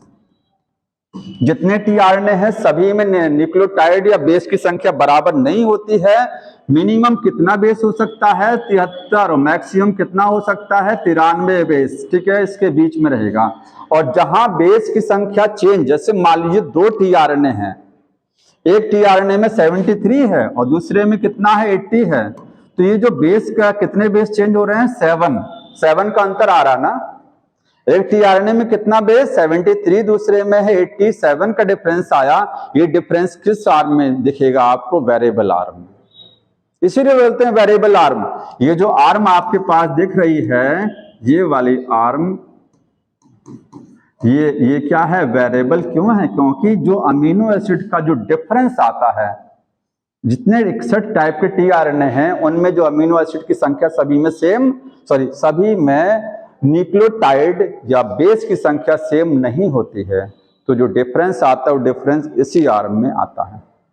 यहां सभी में बेस की संख्या क्या होगी, बराबर होगी। समझ में आ रहा है चीज? तो यहां इस चीज को नोट कर लीजिएगा। अगला पॉइंट कि इन ऑल टीआरएनए, जितने भी टीआरएनए हैं, वो नंबर ऑफ बेस जो होते हैं, बेस का जो नंबर है वो क्या होगा, वेरिएबल हो सकता है, वेरिएबल। एंड चेंज, जो चेंज दिखाई देगा, सीन, वो कहां दिखेगा, इन वेरिएबल आर्म। अच्छा, बेस पेयरिंग होगी कि नहीं होगी? टीआरएनए में बेस पेयरिंग होती है। बेस पेयर करेगा कि नहीं करेगा? करेगा। ये आपके पास में ये जो था इस तरीके से, ये देखिए, यहां पर अगर A है तो इसके सामने U आएगा, यहां G है तो C आएगा, C है तो G आएगा। ठीक है, ऐसे यहां ये सब पेयर कर रहा है, यहां सब बेस क्या कर रहे हैं, पेयर कहां नहीं होता है। पेयर आपके पास में देखिए, जो आपकी ये वाली आर्म है, कौन सी वाली, जहां अमीनो एसिड लोड होता है, उसमें जो CC ये टर्मिनस है, इसके सामने तो कुछ नहीं है ना, इसके सामने कोई पेयरिंग नहीं है। यहां तक पेयरिंग है तो यहां पेयरिंग नहीं मिलेगी, इसके सामने कोई बेस पेयरिंग नहीं है, ये सिंगल स्ट्रैंड है। इस वाली लूप में कोई बेस पेयरिंग नहीं है। इसमें कहीं बुक में लाइन खींचा गया है कि A के सामने है तो U दिखाया गया, नहीं है ना। यहां अगर A है तो यहां G होगा, यहां C होगा, लेकिन ये पेयर नहीं करेगा ऐसे। इसमें अगर A था, G था, A था, तो ये सामने कहीं पेयरिंग नहीं चल रही। यहां G है तो सामने C पेयर नहीं करेगा, ये ऐसी इसमें पेयरिंग नहीं है। तो जितनी आर्म होती है, जितनी लूप है, वहां कोई पेयरिंग नहीं है। ठीक है, बाकी सब जगह क्या है, पेयरिंग नजर आती है।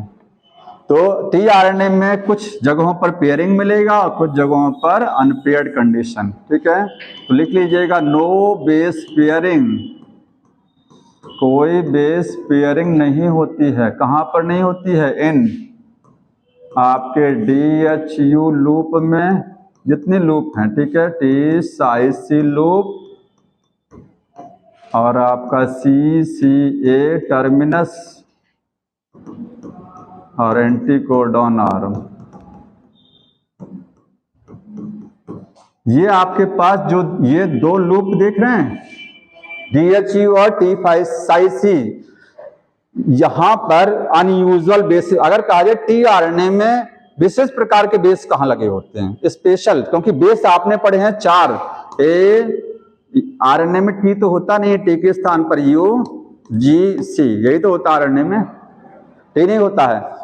ये नॉर्मल बेस हैं। आरएनए में स्पेशल बेस, स्पेशल का मतलब अगर कहीं पर U का मतलब यूरेसिल होता है, अगर कहीं यूरिडीन है तो स्पेशल हो गया। यूरिडीन क्या हो गया, स्पेशल, क्योंकि यूरेसिल नॉर्मल है और यूरिडीन क्या है, वो शुगर के साथ जुड़ा हुआ है। ठीक है, अनयूजुअल होता है। तो अनयूजुअल का मतलब नॉर्मल ना हो, नॉर्मल से हट करके। तो यहां पर अनयूजुअल बेस देखने को मिलते हैं, क्योंकि डाई हाइड्रोक्सी यूरिडीन का मतलब होता है कि इस वाली आर्म में डाई का मतलब 2, हाइड्रोक्सी यूरिडीन का मतलब यूरिडीन के साथ में हाइड्रोक्सी ग्रुप लगा हुआ है। तो नॉर्मल नहीं है, वो स्पेशल है। जैसे अगर मैं U लगा दूं, यहां U लगा दूं, तो आप ये U यूरेसिल वाला नहीं समझेंगे। इसमें ये क्या है, हाइड्रोक्सी यूरिडीन है, और चूंकि 2 है तो डाई हाइड्रोक्सी यूरिडीन। ये लूप के अंदर दिखाई दे रहा है, इसलिए क्या है, लूप है, पूरी लूप के अंदर है ना। तो इस लूप को क्या बोलेंगे, DHU लूप, क्योंकि इसमें 2 विशेष प्रकार के क्या हैं, नाइट्रोजन बेस लगे हुए हैं, हाइड्रोक्सी यूरिडीन 2 लगा हुआ है। ठीक है, ऐसे ही इस वाले में क्या था, T क्या है, थाइमिडीन हो गया। ये क्या है, अब जो साई है तो सीडो यूरिडीन है। अब सीडो यूरिडीन क्या हो गया, स्पेशल बेस हो गया, अनयूजुअल हो गया। C क्या हो गया, साइटिडीन। तो ये जो सीडो यूरिडीन दिखाई दे रहा है ना साई, यही स्पेशल है, ठीक है। और एक स्पेशल आपको और मिलता है जो आपकी एंटीकोडॉन आर्म, जो नीचे वाली लूप ये दिखाई दे रही है, इसमें आप आई, एक आपको आई मिलेगा, बुक में नहीं लिखा गया है, इनोसिन। अगर कहा जाए इनोसिन बेस जो है टीआरएनए में किस आर्म में दिखता है, तो एंटीकोडॉन आर्म में दिखता है आइनोसिन। आइनोसिन भी क्या है, अनयूजुअल बेस है। तो इसमें कुछ अनयूजुअल बेस भी नजर आते हैं, डीएचई लूप में भी है, इसमें भी है, और इसमें 3 लूप हैं, तीनों में अनयूजुअल बेस लगे हुए हैं, ठीक है। तो इस चीज को नोट कर लीजिएगा, अनयूजुअल बेसेस इन कहाँ होते हैं, डीएचयू लूप में मिलेगा, और टी-साइसी लूप में, एंड एंटीकोडोन लूप में। इसमें तो नाम से लिखा हुआ है डाईहाइड्रोक्सीयूरिडीन, उधर लिखा दिया है पूरा नाम, ठीक है। ये सीडोयूरिडीन लिखा है अनयूजुअल, और यहाँ अनयूजुअल लिखेंगे, इसमें कौन सा है, आइनोसिन, ठीक है, यही अनयूजुअल है यहाँ पर। बस इसमें इतना ही हो गया, समझ में आया? और कोई चीज समझ नहीं हो तो बताइए।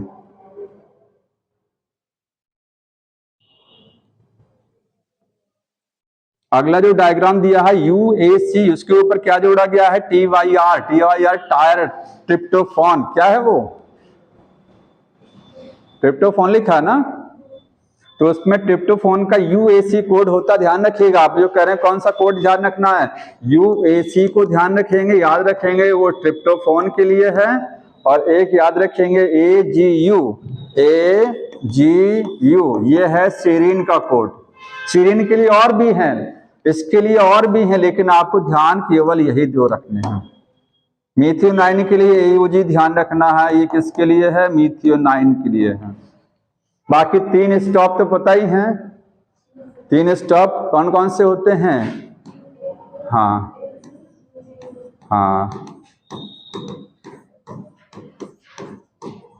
ये 3 स्टॉप, ठीक है। माइटोकॉन्ड्रियल डीएनए में और और ईस्ट के डीएनए में 4 स्टॉप होते हैं।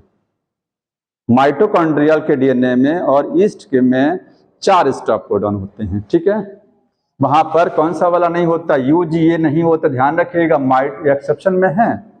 बताया था लास्ट टाइम कि माइटोकॉन्ड्रियल डीएनए, जब आप हमारी यूकैरियोटिक जो सेल होती है ना, जैसे माइटोकॉन्ड्रिया कहाँ मिलता बताइए, प्रोकैरियोट में तो होता नहीं है, यूकैरियोट में। तो यूकैरियोट में जितने माइटोकॉन्ड्रिया है उसमें भी डीएनए है अपना, है कि नहीं है। तो माइटोकॉन्ड्रिया के डीएनए में आपको, जो माइटोकॉन्ड्रिया में आपको ये वाला स्टॉप कोडॉन देखने को नहीं मिलता है। कितने रहते हैं, 2, लेकिन 2 एक्स्ट्रा और आ जाते हैं। ऐसे ही ईस्ट में भी होता है, ईस्ट में ये स्टॉप नहीं काम करता है। और माइटोकॉन्ड्रिया में, हमारे अंदर जो माइटोकॉन्ड्रिया वाला है डीएनए, उसमें ये स्टॉप नहीं है। न्यूक्लियस में जो डीएनए होता है, न्यूक्लियस में भी तो डीएनए है, उसमें प्रोटीन साइटोप्लाज्म में बनती है, लेकिन माइटोकॉन्ड्रिया में जो डीएनए है उसकी प्रोटीन माइटोकॉन्ड्रिया के अंदर बनती है, ठीक है। अपनी प्रोटीन खुद बनाता है माइटोकॉन्ड्रिया। तो वहां पर ये 2 तो होता है, लेकिन साथ में 2 और कौन से होते हैं, AGA और AGG। तो 2 ये 4 होते हैं टोटल स्टॉप। समझ में आ रहा है? एक स्टॉप, ये वाला स्टॉप हटा देंगे, 2 एक्स्ट्रा बढ़ा देंगे, वहां 4 स्टॉप होता है।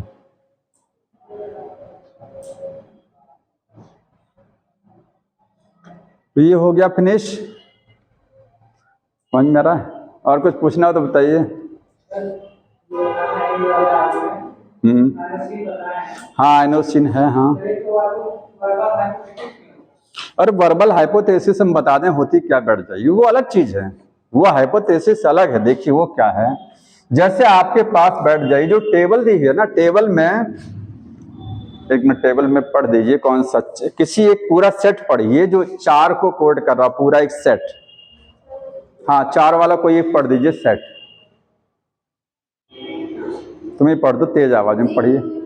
अच्छा, GUU और GUC और GUA, ठीक है।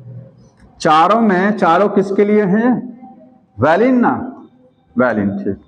चारों में ये कोडॉन वैलिन के लिए। बताइए डिफरेंस कहाँ आ रहा है? लास्ट में आ रहा ना। स्टार्टिंग के 2 बेस तो सेम है, लास्ट वाले में डिफरेंस आता है। तो वॉबल एक साइंटिस्ट है, एक वॉबल हाइपोथेसिस है, एक साइंटिस्ट ने दिया था। उन्होंने बताया था कि जब एक से ज्यादा कोडॉन किसी एक अमीनो एसिड को कोड करते हैं तो जो उन कोडॉन में जो डिफरेंस नजर आता है वो डिफरेंस लास्ट पॉइंट पर होता है। देखिए लास्ट पॉइंट पर तो है, और यही जो वॉबल पॉइंट यही होता है, सबसे लास्ट वाला। ठीक समझ में है? तो इसके बाद है ट्रांसलेशन। तो ट्रांसलेशन टाइम टेकिंग है, लेकिन थोड़ा सा और कुछ पूछना हो तो बताइए। देखिए चैप्टर बड़ा स्लो चल रहा है क्यों है? ये बड़ा कठिन भी है, ये ऐसे भगा भी नहीं सकते हैं इसको।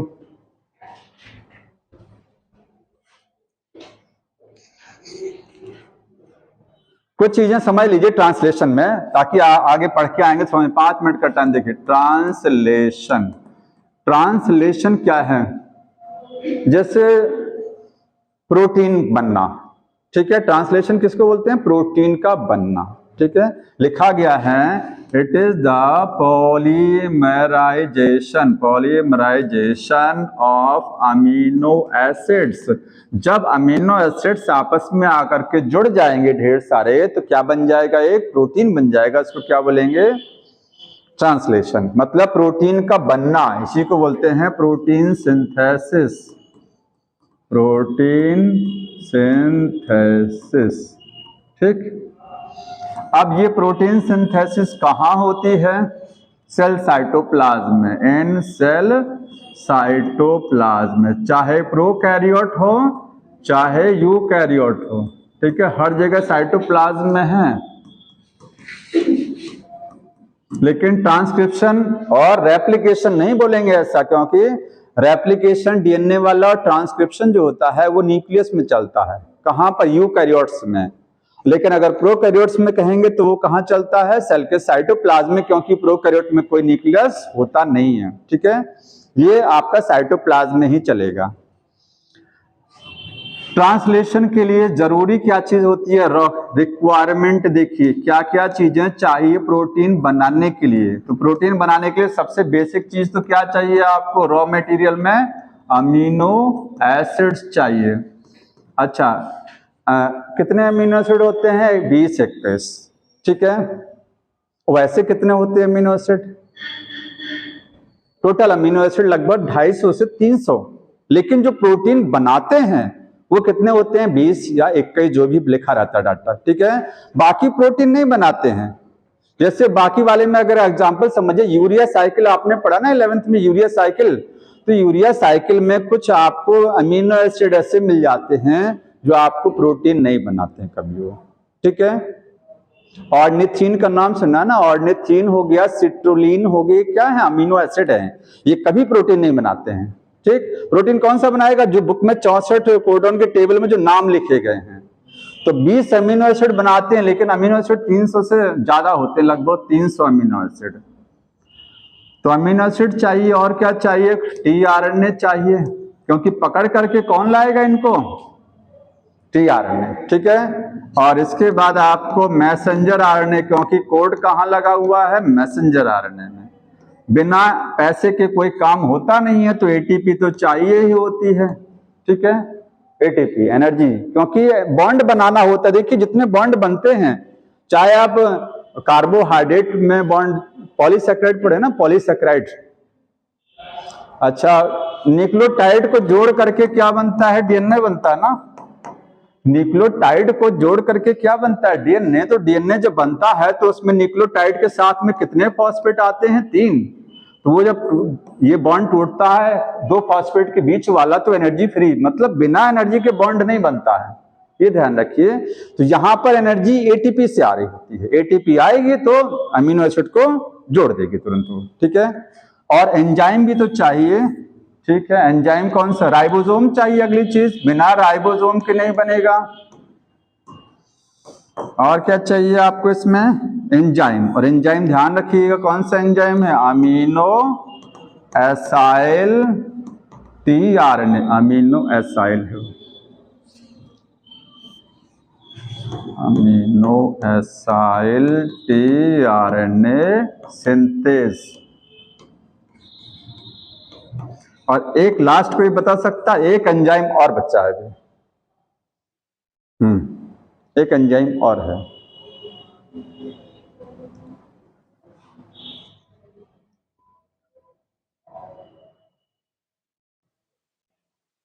पेप्टाइडल ट्रांसफरेज, ये अमीनो एसिड को नहीं जोड़ता है।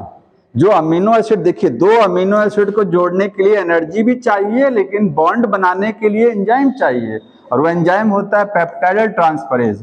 पेप्टाइडल ट्रांसफरेज, ये एंजाइम नहीं है, ये एंजाइम नहीं है, ध्यान रखिए, आरएनए है। क्या है ये? आरएनए।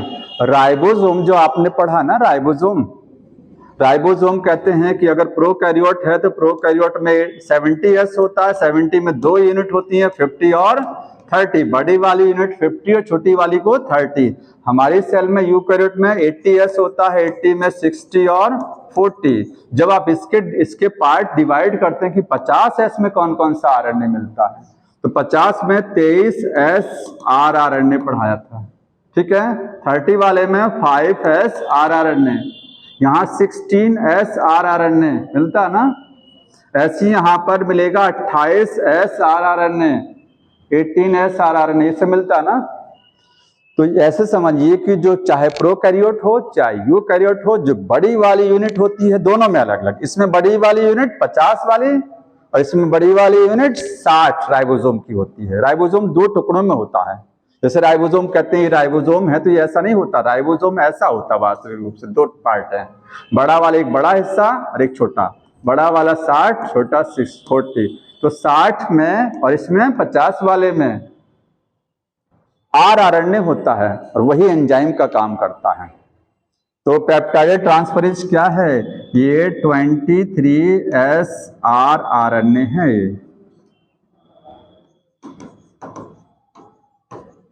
अगर कहेंगे कहां पर? प्रोकैरियोट में। और 28S आरएनए जब बात करेंगे आप यूकैरियोट की, क्योंकि सारे एंजाइम प्रोटीन होते हैं, लेकिन कुछ एंजाइम आरएनए भी होता है। जब आरएनए एंजाइम का काम करता है, उस आरएनए को क्या बोलते हैं? राइबोजाइम। और ये पेप्टाइड ट्रांसफरेज क्या है? ये राइबोजाइम है। ये ऐसा एंजाइम है जो किस चीज का बना है? आरएनए का बना है। और वो आरएनए है कहाँ? वो राइबोसोम की बड़ी वाली यूनिट के अंदर मिलता है वो आरएनए। समझ में आ रहा है? बड़ी यूनिट के अंदर जो आरएनए है वही राइबोजाइम का काम करता है, ठीक। तो इतनी सारी रिक्वायरमेंट चाहिए प्रोटीन बनाने के लिए।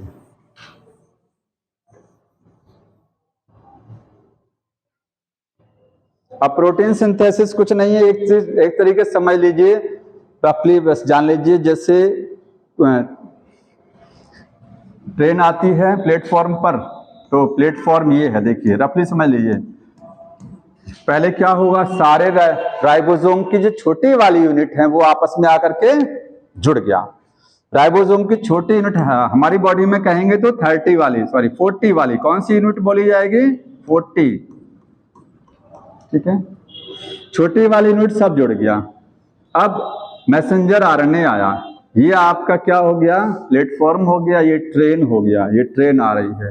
ट्रेन क्या है? मैसेंजर आरएनए है। इसमें 5 प्राइम एंड 3, इसमें आगे इंजन है। इंजन क्या है? एयूजी है। एयूजी क्या है? इंजन है, ठीक है। और गार्ड का डिब्बा क्या है? Stop codon. स्टॉप सबसे लास्ट में होता है, यू जी ए कुछ भी, तीनों में से कुछ भी हो सकता है, ठीक है। अब इसमें जो कोड लगा हुआ है, इसी कोड के हिसाब से क्या होगा? अमीनो एसिड जोड़े जाएंगे, ठीक है। अमीनो, ये सब कहाँ चल रहा होता है? ये सब सेल के साइटोप्लाज्म में चल रहा होता है, ठीक है। तो ये अमीनो एसिड को लेके कौन आएगा? कुली। कुली क्या है? टीआरएनए है, ठीक है। ट्रेन आती है, सारे कुली रेडी हो जाते हैं और अपने ऊपर लगेज टांग करके। तो ये कुली क्या होगा? पहले ये चार्ज होगा। क्या होगा? ये चार्ज कैसे होता है? ये कुली है टी आरएनए, ये अपने ऊपर अगर लगेज को टांग लिया तो जान लीजिए क्या हो गया, चार्ज हो गया। चार्ज करने के लिए क्या होगा, टी आरएनए है, इसकी चार्जिंग कैसे होगी, इसको चाहिए एक अमीनो एसिड लगेज। भाई कुली को लोग क्या करते हैं, पैसा देते हैं और सामान देते हैं कि सामान अपने ऊपर टांग लीजिए और पैसा ले लीजिए और ये हमारा सामान यहां ले जाकर के उतारना है आपको। तो ये कुली क्या हो गया, जैसे इसको पैसा मिला, एटीपी, एटीपी क्या है, मनी है, एटीपी मिल गया और इसको सामान लगेज मिल गया, ये तुरंत अपने ऊपर ये लगेज को टांग लिया, और टांग लिया तो क्या हो गया, ये चार्ज हो गया। तो एक लाइन लिखा गया, charging of tRNA. Charging of tRNA का मतलब टीआरएनए का चार्ज हो जाना।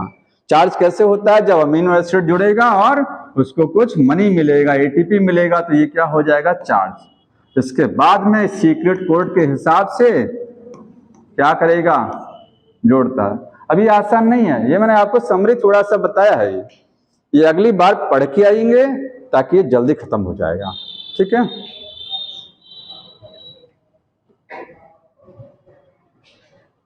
तो अगली बार और कोई पूछना हो तो बताइए किसी को।